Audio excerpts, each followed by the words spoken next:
യേശുവിൽ ഏറ്റവും സ്നേഹം നിറഞ്ഞ മാതാപിതാക്കളെ, സഹോദരി സഹോദരന്മാരെ, ഒരുപാട് സന്തോഷമുണ്ട്. ഒരിക്കൽ കൂടെ എനിക്ക് തോന്നുന്നു ഏകദേശം 4-5 വർഷത്തോളമായി ഞാൻ ഈ വീണ്ടും ഗാഗുൽത്ത ധ്യാന കേന്ദ്രത്തിലെ ഈ അൾത്താരയിലെ ബലിയർപ്പിച്ചിട്ടും തോന്നുന്നു. ഇവിടെ നിന്ന് പോയേ പിന്നെ തോന്നുന്നു എനിക്ക് ഞാനിവിടെ വീണ്ടും ബലിയർപ്പിക്കാൻ വന്നിട്ടില്ല എന്നുള്ളതാണ്. ഏകദേശം 5 വർഷമായി. ഒരിക്കൽ കൂടെ ഇവിടെ വരാൻ സാധിച്ചതിനും ഒത്തിരിയേറെ സ്നേഹത്തോടെ നന്ദി പറയുകയും ദൈവസന്നിധിയിൽ ഒരിക്കൽ കൂടെ നിങ്ങളെയൊക്കെ കാണാൻ സാധിച്ചതിൽ ഒരുപാട് സന്തോഷമുണ്ട്.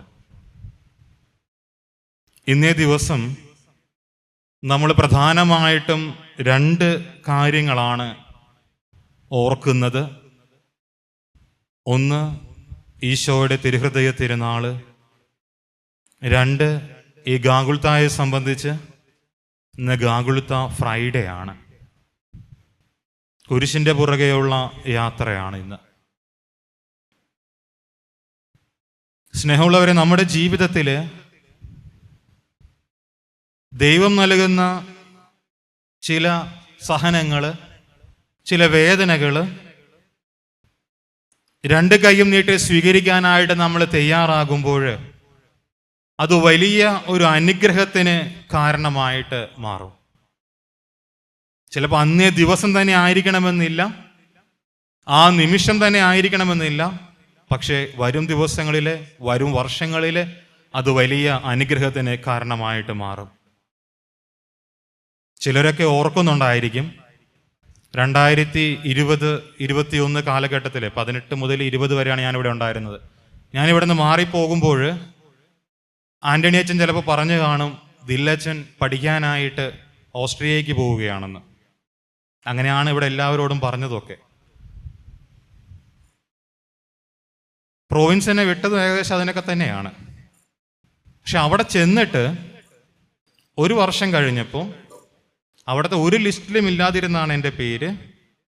ഓസ്ട്രിയയിലെ പ്രൊവിൻഷ്യൽ ചില സാങ്കേതിക കാരണങ്ങൾ വന്നു കഴിഞ്ഞപ്പോൾ വേറൊരു അച്ഛന് വേണ്ടി കരുതി വെച്ചതാണ്, മഡഗാസ്കറിൽ നിന്നുള്ളൊരു അച്ഛന് വേണ്ടി ഒരുക്കി വെച്ചതാണ്.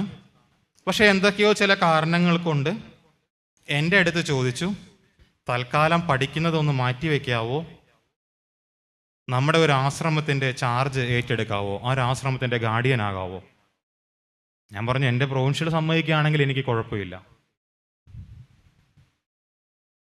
പ്രൊവിൻഷ്യനോട് ചോദിച്ച പ്രൊവിൻഷ്യൽ അച്ഛൻ പറഞ്ഞു, ഓക്കെ, നിനക്ക് സമ്മതമാണെങ്കിൽ എനിക്കും ഓക്കെയാണ്, നീ അത് ഏറ്റെടുത്തു. സ്നേഹമുള്ളവരെ, കപ്പൂച്ചൻ സഭയിലെ ആദ്യത്തെ രക്തസാക്ഷി വിശുദ്ധ ഫിഡേലീസ് ഗാർഡിയനായിട്ടിരുന്ന ആശ്രമത്തിൻ്റെ ഗാർഡിയനാണ് ഇപ്പോൾ. വിശുദ്ധ ഫിഡേലീസിന്റെ തലയോട്ടി ആദ്യമായിട്ടായിരിക്കും ആ പേര് പോലും കേൾക്കുന്നത് ചിലപ്പോൾ, അല്ലേ? കപ്പൂച്ചൻ സഭയിലെ ആദ്യത്തെ രക്തസാക്ഷിയാണ് വിശുദ്ധ ഫിഡേലീസ്. വിശുദ്ധ ഫിഡേലീസ് 430 വർഷങ്ങൾക്ക് മുമ്പ് സുപ്പീരിയറായിട്ടിരുന്ന ആശ്രമത്തിലായിപ്പോ. വിശുദ്ധ ഫിഡേലീസിന്റെ തലയോട്ടി ഇന്നും ആ ആശ്രമത്തിലുണ്ട്.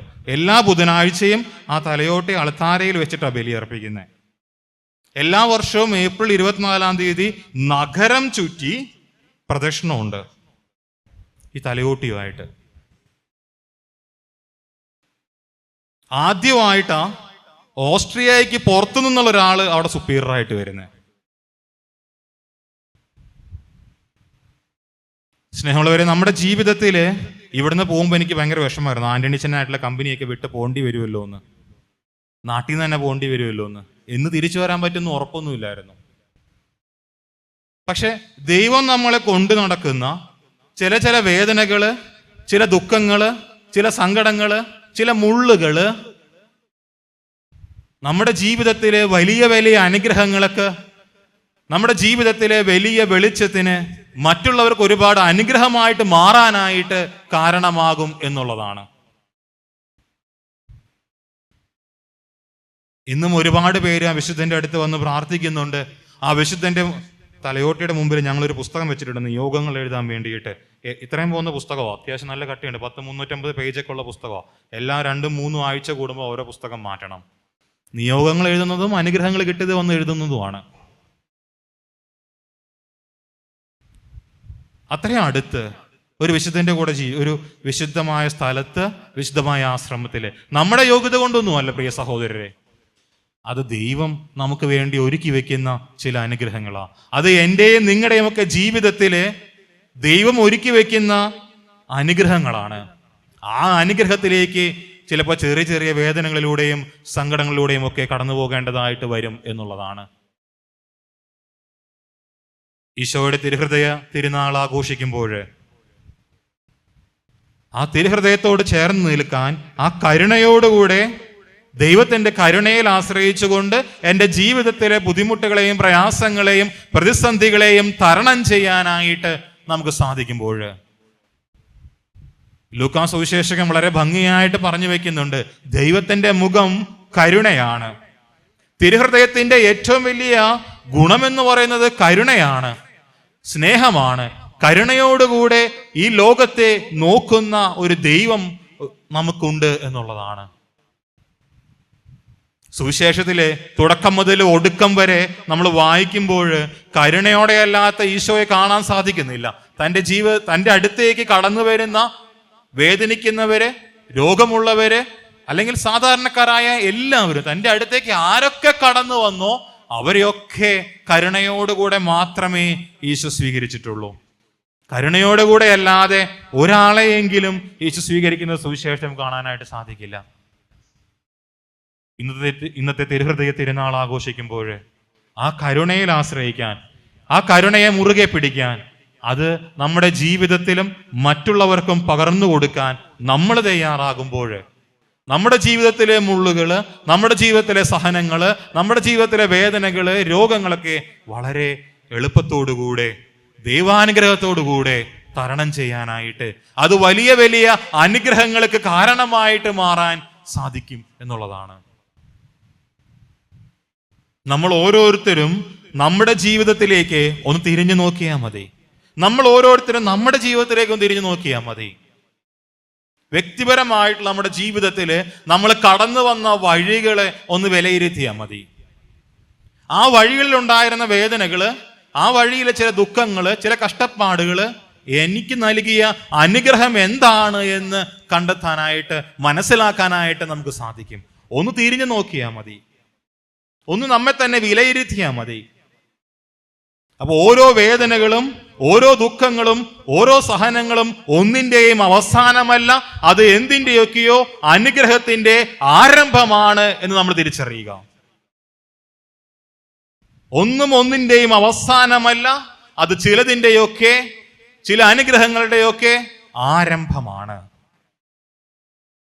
ആ വലിയ കാഴ്ചപ്പാടോടുകൂടെ, ആ വലിയ തുറവിയോടുകൂടെ നമ്മുടെ ജീവിതത്തെ കാണാനായിട്ട്, ഈശോയുടെ തിരുഹൃദയത്തോട് ചേർത്ത് വെക്കാനായിട്ട് ഈ ഗാഗുൽത്ത ഫ്രൈഡേയിൽ നമുക്ക് സാധിക്കട്ടെ. ഇവിടെ ഇരിക്കുന്നവരിൽ ഭൂരിഭാഗം പേർക്കും, അല്ലെങ്കിൽ ചിലപ്പോൾ എല്ലാവർക്കും തന്നെ ചില നിയോഗങ്ങള്, ചില പ്രാർത്ഥനകള് ഈ അൾത്താരയിൽ സമർപ്പിക്കാനായിട്ടുണ്ട്, ദൈവസന്നിധിയിൽ സമർപ്പിക്കാനായിട്ടുണ്ട്. പ്രിയമുള്ളവരെ, ഈ എൻ്റെ നിയോഗങ്ങളും എൻ്റെ പ്രാർത്ഥനകളൊക്കെ ദൈവസന്നിധിയിൽ സമർപ്പിക്കുന്നതിനോടൊപ്പം തന്നെ ദൈവം നൽകിയ അനുഗ്രഹങ്ങളെ കുറിച്ചും കൂടെ ഒന്ന് ഓർക്കണം. എൻ്റെ നിയോഗങ്ങൾ മാത്രമല്ല എന്നെ അൾത്താരയ്ക്ക് ചുറ്റും ഒരുമിച്ച് കൂട്ടുന്നത്, മറിച്ച് ദൈവം എനിക്ക് നൽകിയ അനുഗ്രഹങ്ങൾ കൊണ്ടും കൂടെയാണ് ഞാൻ അൾത്താരയ്ക്ക് ചുറ്റും ഒരുമിച്ച് കൂടുന്നത്. എൻ്റെ നിയോഗങ്ങള് എൻ്റെ പ്രാർത്ഥനകൾക്ക് വേണ്ടി മാത്രമല്ല, മറിച്ച് ദൈവം എൻ്റെ ജീവിതത്തിൽ നൽകിയ അനുഗ്രഹങ്ങൾക്ക് വേണ്ടിയും കൂടിയാണ് ഞാൻ ഒരുമിച്ച് കൂടുന്നത്, ഞാൻ കടന്നു വരുന്നത് ധ്യാന കേന്ദ്രത്തിലേക്ക്. മേടിച്ചിട്ട് പോവാൻ വേണ്ടി മാത്രമുള്ളവരല്ല, നൽകിയതിന്, കിട്ടിയതിന് നന്ദി പറയാനും കൂടെ നമ്മൾ തയ്യാറാകണം. നന്ദിയുടെ ഒരു ജീവിതം ജീവിക്കാനും കൂടെ. എന്തുമാത്രം അനുഗ്രഹങ്ങളാണ് നമ്മൾ സ്വീകരിച്ചിരിക്കുന്നത്. നമ്മുടെ നിയോഗങ്ങളുടെ ലിസ്റ്റ് എടുക്കുക, നമുക്ക് ലഭിച്ച അനുഗ്രഹങ്ങളുടെ ലിസ്റ്റ് എടുക്കുക. ഇത് എവിടെ ചെന്ന് നിൽക്കും? നിയോഗങ്ങളുടെ ലിസ്റ്റ് നിൽക്കും, അത് കുറച്ചേ കാണത്തുള്ളൂ. അനുഗ്രഹങ്ങളുടെ ലിസ്റ്റ് ഒന്ന് എടുത്ത് നോക്കിയേ, അത് നിൽക്കില്ല, അത് തീരാൻ പാടാ. നമ്മൾ അതും കൂടി ഒന്ന് തിരിച്ചറിയണം. ഇന്നേ ദിവസം ഏറ്റവും ഭക്തിയോടുകൂടി ഈ ബലി അർപ്പിക്കുമ്പോൾ നമ്മുടെ ഓരോരുത്തരുടെയും നിയോഗങ്ങളും പ്രാർത്ഥനകളും സമർപ്പിക്കുന്നതിനോടൊപ്പം ദൈവം എനിക്ക് നൽകിയ, നമുക്ക് ഓരോരുത്തർക്കും നൽകിയ അനുഗ്രഹങ്ങൾക്ക് നന്ദിയോടെ പറയാനായിട്ട് നമ്മൾ തയ്യാറാകണം. ഒരു ചെറിയ കാര്യം കൂടെ പറഞ്ഞ് ഞാൻ അവസാനിപ്പിക്കുക. നമ്മുടെ ആശ്രമത്തിൽ, അവിടെ ഓസ്ട്രിയയിൽ കപ്പൂച്ചിൻ ആശ്രമത്തിൽ എല്ലാ ദിവസവും 9 മണിക്കാണ് കുർബാന, ഞായറാഴ്ച മാത്രം 6:30. വിൻ്ററാക്കി ആകുമ്പോൾ, മഞ്ഞുകാലമാകുമ്പോൾ 9 മണിക്കൊന്നും നേരം പോലും വെളുത്തിട്ടുണ്ടാവില്ല. ഒരു 11 മണിയൊക്കെ ആകുമ്പോഴാണ് സൂര്യനെ ആലോചിക്കുന്നത്. സൂര്യനെ കാണാൻ പറ്റില്ല എങ്കിൽ പോലും ഒന്ന് ആലോചിക്കുന്ന, വെളിച്ചം കൊടുക്കണോ വേണ്ടയോ എന്നൊരു 11 മണിക്ക് ആകുമ്പോഴൊന്ന് ആലോചിച്ച് തുടങ്ങുകയുള്ളൂ. എത്ര വിൻ്റർ ആണെങ്കിലും -17 -13 ഉള്ള സമയത്തും, സമ്മർ വേനൽക്കാലത്ത്, ഇപ്പോൾ വേനൽക്കാലം തുടങ്ങി പതുക്കെ ഒരു 22, 24 ചിലപ്പോൾ 28 മാക്സിമം വേനൽക്കാലത്ത് പോലും വരുന്നത് കേട്ടോ. ആ സമയത്തും എന്നും വിശുദ്ധ കുർബാനയ്ക്ക് വരുന്ന ഒരമ്മച്ചിയുണ്ട്. ഇവിടെ ഇരിക്കുന്നതിൽ 90 വയസ്സ് കഴിഞ്ഞ ആരെങ്കിലും ഉണ്ടോ? ആരുമില്ല. ഈ അമ്മച്ചി 22 കിലോമീറ്റർ ദൂരെ നിന്നാണ് വിശുദ്ധ കുർബാനയ്ക്ക് വരുന്നത് കേട്ടോ. തിങ്കൾ തൊട്ട് ശനി വരെ ആശ്രമത്തിൽ 22 കിലോമീറ്റർ. മഞ്ഞുകാലത്ത് ട്രെയിൻ കയറിയിട്ടും വേനൽക്കാലത്ത് സൈക്കിൾ ചവിട്ടിയിട്ടാണ് വരുന്നത്. 96 വയസ്സുണ്ട്. വേനൽക്കാലത്ത് സൈക്കിൾ ചവിട്ടിയിട്ടും മഞ്ഞുകാലത്ത് ട്രെയിൻ കയറിയിട്ടും. നമ്മുടെ ആശ്രമത്തിൻ്റെ അടുത്ത് തന്നെ ട്രെയിൻ സ്റ്റേഷൻ, ഒരു 450 മീറ്ററേ ഉള്ളൂ. അപ്പോൾ പിന്നെ അത് അത്ര വലിയ പ്രശ്നമല്ല. 450 മീറ്റർ, എന്നെ സംബന്ധിച്ച് 450 മീറ്റർ പോലും മഞ്ഞുകാലത്ത് നടക്കുക എന്ന് പറയുന്നത് ഭയങ്കര ബുദ്ധിമുട്ടാണ്. കാരണം എൻ്റെ മുട്ടിൻ്റെ പൊക്കമുണ്ട് മഞ്ഞ്. അപ്പോഴാണ് ഈ അമ്മച്ചി 450 മീറ്റർ. പിന്നെ അവിടുത്തുകാർക്ക് അത് ഓക്കെയാണ്, മഞ്ഞ് പ്രശ്നമില്ല. ഈ സമ്മറിൽ 96 വയസ്സിൽ സൈക്കിൾ ചവിട്ടി വരിക എന്ന് പറഞ്ഞ് 22 കിലോമീറ്റർ സൈക്കിൾ ചവിട്ടി വരിക എന്ന് പറയുന്നത്, നിങ്ങൾ ഒന്നും കൂടെ ഓർക്കണം, ഓസ്ട്രിയ എന്ന് പറഞ്ഞ രാജ്യത്തിൻ്റെ പ്രത്യേകത എന്താണെന്ന് വെച്ചാൽ 68% മലമ്പ്രദേശമാണ്. അപ്പം എന്തായാലും ഒരു കയറ്റം വർക്കൊക്കെ ചവിട്ടാതെ വരാൻ പറ്റില്ല, എത്ര ഗിയറുള്ള സൈക്കിളാണെന്ന് പറഞ്ഞാലും. സ്നേഹമുള്ളവരെ, അമ്മച്ചിയോട് സംസാരിക്കുമ്പോൾ ആഫ്രിക്കയിൽ കുറേ കാലം സഭയ്ക്ക് വേണ്ടിയിട്ട് മിഷൻ പ്രവർത്തകരെ സഹായിച്ചിട്ടുണ്ട്. സ്കൂൾ അധ്യാപികയായിരുന്നു കുറച്ചു കാലം നേഴ്സായിരുന്നു. ഈ അമ്മച്ചി പറയുന്നത്, എനിക്ക് ഓർമ്മ വെച്ച കാലം മുതൽ ഞാൻ വിശുദ്ധ കുർബാന മുടക്കിയിട്ടില്ല. കാരണം അത്രമാത്രം അനുഗ്രഹം ഞാൻ സ്വീകരിച്ചിട്ടുണ്ട്. എനിക്ക് ദൈവസന്നിധിയിൽ പറയാനുള്ള, പ്രാർത്ഥിക്കാനുള്ള നിയോഗങ്ങളെക്കാളും അനുഗ്രഹങ്ങൾ പറയാനുണ്ട്. എനിക്ക് അതിന് നന്ദി പറയാനുണ്ട്. അത് പറഞ്ഞിട്ടേക്ക് സമയം തീരുന്നില്ല. എൻ്റെ കുർബാനകൾ പോരാതെ വരുന്നു എനിക്ക്. നമ്മുടെയൊക്കെ ജീവിതത്തെ കുറച്ചും കൂടെയൊക്കെ ഒന്ന് മെച്ചപ്പെടുത്താൻ, നമ്മൾ വെക്കുന്ന ഓരോ ചുവടും ദൈവത്തോട് ചേർത്ത് വെക്കാനായിട്ട് നമുക്ക് സാധിക്കട്ടെ. ഇന്ന് ദിവസം നമുക്കതിനായിട്ട് പ്രത്യേകം പ്രാർത്ഥിക്കാം. നമ്മുടെ എല്ലാ നിയോഗങ്ങളും, ദൈവം നൽകിയ എല്ലാ അനുഗ്രഹങ്ങൾക്കും നന്ദി പറഞ്ഞുകൊണ്ട് ഈ ബലിയിൽ നമുക്ക് പ്രാർത്ഥിക്കാം. പിതാവിൻ്റെയും പുത്രൻ്റെയും പരിശുദ്ധാത്മാവിൻ്റെയും നാമത്തിൽ ആമേൻ.